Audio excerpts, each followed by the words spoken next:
గొప్ప కార్యములు చేయు దేవునికి మహిమ కలుగునుగాక. ప్రియ స్నేహితులందరికీ దివ్య వాక్యోదయం. ఈనాటి పాఠ్యభాగము యెహెజ్కేలు 37:4.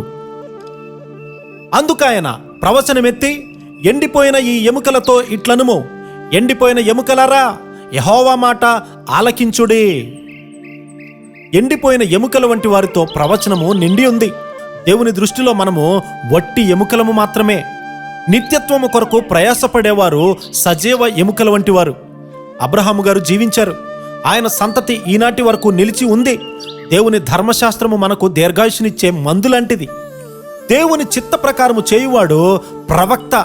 మొదట దేవుని రాజ్యాన్ని, ఆయన నీతిని నీవు వెదికితే సమస్తము కూడా నీకు అనుగ్రహింపబడుతుంది.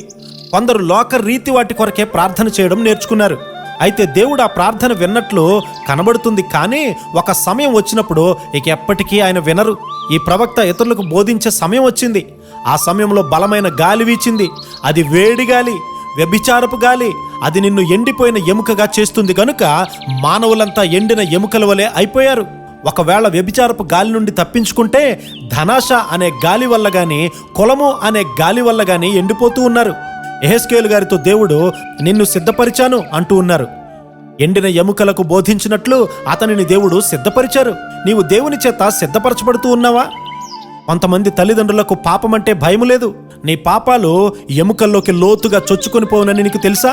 నా ఆత్మను నీ యందుంచాను, ప్రవచనమెత్తు అని దేవుడు చెప్తూ ఉన్నారు. ఇక్కడ ఎముకలన్నీ ఒకదానితో ఒకటి కలిసిపోయి అస్థిపంజరంలా మారడం అద్భుత దృశ్యము కాదు. అదేవిధంగా నీవు ప్రవచిస్తూ ఉండగా చర్మము, నరములు, కండరాలు మరియు జీవము వస్తుంది. నీ చుట్టూ ప్రార్థనా గుంపును ఏర్పరచుకున్నప్పుడు నీవు ఒక వెలుగుగా ఏర్పాటు చేస్తున్నావు. నీవు ఎండిన ఎముకలకు ఏదో తేలికగా వెళ్ళి బోధించలేవు. దానికి ఎంతో సిద్ధపాటు కావాలి. నిన్ను నీవు సిద్ధపరచుకున్నప్పుడు నీ మీద దాడి చేయడానికి సాతాను కూడా తనను తాను సిద్ధపరచుకుంటూ ఉన్నాడు. ఆయన నరపుత్రుడా, ఎండిపోయిన ఈ ఎముకలు బ్రతకగలవా అని అడిగినప్పుడు మనమైతే అదెలా సాధ్యం ప్రభువా అనేవారము. మనము అనేక సభలలో ఎముకలన్నీ కలిసి అస్థిపంజరంగా తయారయ్యే విధంగా కదిలించబడతాము. మరొక సభలలో మాంసము, నరాలు, చర్మము, జీవము కలుగుతాయి. మనము శుద్ధుల వలె కాకపోతే ప్రవచించలేము. పరిశుద్ధులై ఉండుడి, సజీవ సైన్యములై ఉండుడి. అట్టి కృపాధన్యత దేవుడే మనందరికీ అనుగ్రహించునుగాక.